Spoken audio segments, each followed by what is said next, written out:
Hi there, it's Sandy, your sister and your friend. Tonight we're back in A Course in Miracles and we're doing lessons 133 and 134. And I entitled these two lessons, Two Practical Tests.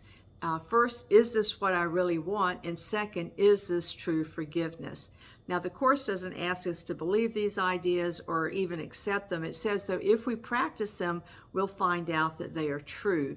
And the workbook is really a training tool that the Course uses to help us reach a different perception of everything that we see in the world. Now, I grouped these two lessons together because each of them gives us a practical test to use for important life decisions. In lesson 133, the first one I'm going to read tonight, we're told how to test whether a particular choice is really what we want. The Course says we should ask ourselves these questions. 1, will it last forever? 2, will it take something away from someone else? 3, why is this choice of value to me? And 4, do I feel any guilt about this choice? And if we ask ourselves these questions, we will find that every choice is actually simple because we're choosing between what's valuable and what is valueless. And in lesson 134, we're told how to test to see if we're offering true forgiveness to someone. Of course, the basic tenet of the Course is that it's impossible for anyone to actually sin, so we're never forgiving anyone for their sin. And it's that reality that makes forgiveness natural, kind, and sane for both the one who's doing the forgiving and the one who's receiving forgiveness. And as we forgive, we lay down the illusions at the feet of truth, and that's where they disappear entirely. So here's the test. When you're tempted to accuse someone of sin in any form, don't allow your mind to dwell on what you think he did, for this is self-deception. Ask instead, should I accuse myself of doing this? Forgiveness is the only way to escape all the heavy chains that I was about to lay on my brother and on myself. So these are really two good lessons for us and good questions for us to ask ourselves. So now we're going to read these two lessons, and I just want you to see how beautifully that the Course lays out these two lessons. So first of all, I'll read lesson 133. I will not value what is valueless. Sometimes in teaching there is benefit, particularly after you have gone through what seems theoretical and quite remote from what the student has already learned, to bring him back to practical concerns. This we will do today. We will not speak of lofty, world-encompassing ideas, but dwell instead on benefits to you. You do not ask too much of life, but far too little. When you let your mind be drawn to bodily concerns, to things you buy, to eminence as valued by the world, you ask for sorrow, not for happiness. This Course does not attempt to take from you the little that you have. It does not try to substitute utopian ideas for satisfaction that the world contains. There are no satisfactions in the world. Today we list the real criteria by which to test all things you think you want. Unless they meet these sound requirements, they are not worth desiring at all, for they can but replace what offers more. The laws which govern choice you cannot make, no more than you can make alternatives from which to choose. The choosing you can do, indeed you must, and it is wise to learn the laws you set in motion when you choose and what alternatives you choose between. We have already stressed there are but two, however many there appear to be. The range is set, and this you cannot change. It would be most ungenerous to you to let alternatives be limitless and thus delay your final choice until you had considered all of them in time and not been brought so clearly to the place where there is but one choice which must be made. Another kindly and related law is that there is no compromise in what your choice must bring. It cannot give you just a little, for there is no in-between. Each choice you make brings everything to you or nothing. Therefore, if you learn the tests by which you can distinguish everything from nothing, you will make a better choice. First, if you choose a thing that will not last forever, what you choose is valueless. A temporary value is without all value. Time can never take away a value that is real. What fades and dies was never there, and makes no offering to him who chooses it. He is deceived by nothing in a form he thinks he likes. Next, if you choose to take a thing away from someone else, you will have nothing left. This is because when you deny his right to everything, you have denied your own.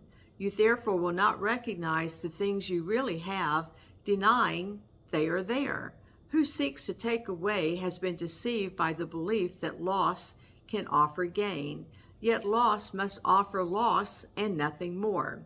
Your next consideration is the one on which the others rest. Why is the choice you make of value to you? What attracts your mind to it? What purpose does it serve? Here it is easiest of all to be deceived, for what the ego wants it fails to recognize. It does not even tell the truth as it perceives it, for it needs to keep the halo which it uses to protect its goals from tarnish and from rust, that you may see how, quote, innocent it is. Yet is its camouflage a thin veneer which could deceive but those who are content to be deceived. Its goals are obvious to anyone who cares to look at them. And here is deception doubled, for the one who is deceived will not perceive what he has merely failed to gain. He will believe that he has served the ego's hidden goals, and though he tries to keep its halo clear within his vision, yet must he perceive its tarnished edges and its rusted core. His ineffectual mistakes appear as sins to him, because he looks upon the tarnish as his own, the rust a sign of deep unworthiness within himself. He who would still preserve the ego's goals and serve them as his own makes no mistakes according to the dictates of his guide. This guidance teaches it is error to believe that sins are but mistakes, for who would suffer for his sins if this were so? And so we come to the criterion for choice, which is the hardest to believe, because its obviousness is overlaid with many levels of obscurity. If you feel any guilt about your choice, you have allowed the ego's goals to come between the real alternatives, and thus you do not realize there are but two. And the alternative you think you chose seems fearful and too dangerous to be the nothingness it actually is. All things are valuable or valueless, worthy or not of being sought at all, entirely desirable or not worth the slightest effort to obtain. Choosing is simple just because of this. Complexity is nothing but a screen of smoke which hides the very simple fact that no decision can be difficult. What is the gain to you in learning this? It is far more than merely letting you make choices easily and without pain. Heaven itself is reached by empty hands and open minds, which come with nothing to find everything and claim it as their own. We will attempt to reach this state today with self-deception laid aside and with an honest willingness to value but the truly valuable and the real. Our 2 extended practice periods of 15 minutes will begin with this. We'll say this to ourselves: I will not value what is valueless, and only what has value do I seek, for only that do I desire to find. And then receive what waits for everyone who reaches unencumbered to the gate of heaven, which swings open as he comes. Should you begin to let yourself collect some needless burdens or believe you see some difficult decisions facing you, be quick to answer with this simple thought. Say this to yourself: I will not value what is valueless, for what is valuable belongs to me. Now, lesson 133 is entitled, Let Me Perceive Forgiveness as It Is.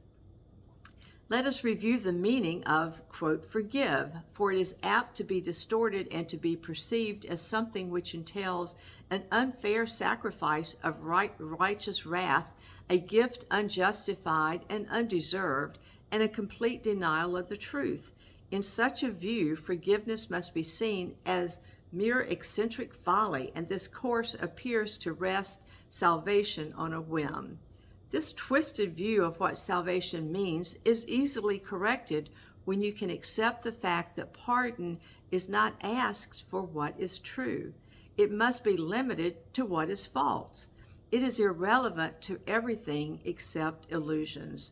Truth is God's creation, and to pardon this is meaningless. All truth belongs to Him, reflects His laws, and radiates His love. Does this need pardon? How can you forgive the sinless and eternally benign?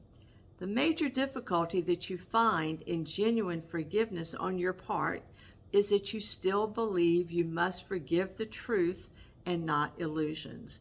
You conceive of pardon as a vain attempt to look past what is there, to overlook the truth, and in an unfounded effort to deceive yourself by making an illusion true.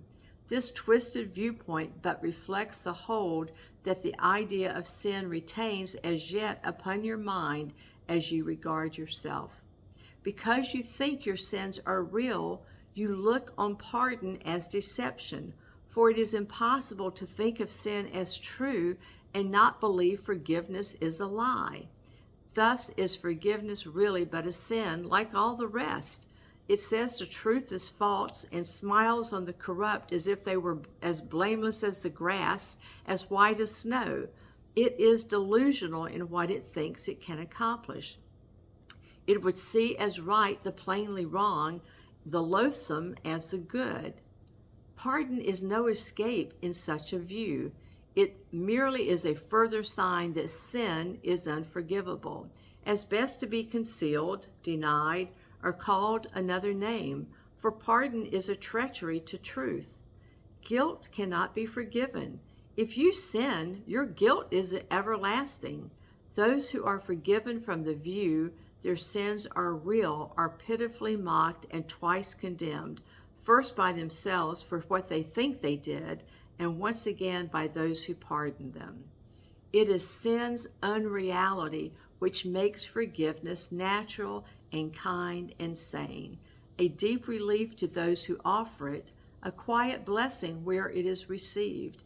It does not countenance illusions, but collects them lightly with a little laugh and gently lays them at the feet of truth, and there they disappear entirely.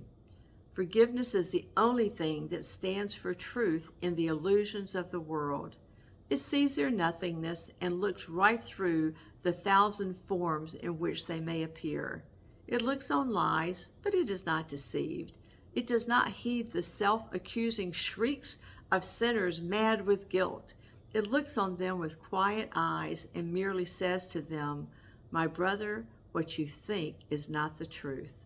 The strength of pardon is its honesty, which is so uncorrupted it sees illusions as illusions, not as truth. It is because of this that it becomes the undeceiver in the face of lies, the great restorer of the simple truth. By its ability to overlook what is not there, it opens up the way to truth, which has been blocked by dreams of guilt. Now are you free to follow in the way your true forgiveness opens up to you. For if one brother has received this gift of you, the door is open to yourself. There is a very simple way to find the door to true forgiveness and perceive it wide open in welcome. When you feel that you're tempted to accuse someone of sin in any form, do not allow your mind to dwell on what you think he did, for this is self-deception. Ask instead, should I accuse myself of doing this? Thus will you see alternatives for choice in terms which render choosing meaningful and keep your mind as free of guilt and pain as God Himself intended it to be, as it is in truth. It is but lies which would condemn. In truth is innocence, the only thing there is. Forgiveness stands between illusions and the truth, between the world you see and that which lies beyond, between the hell of guilt and heaven's gate. Across this bridge, as powerful as love which laid its blessings on it, are all dreams of evil and of hatred and attack brought silently to truth. They are not kept to swell and bluster and to terrify the foolish dreamer who believes in them.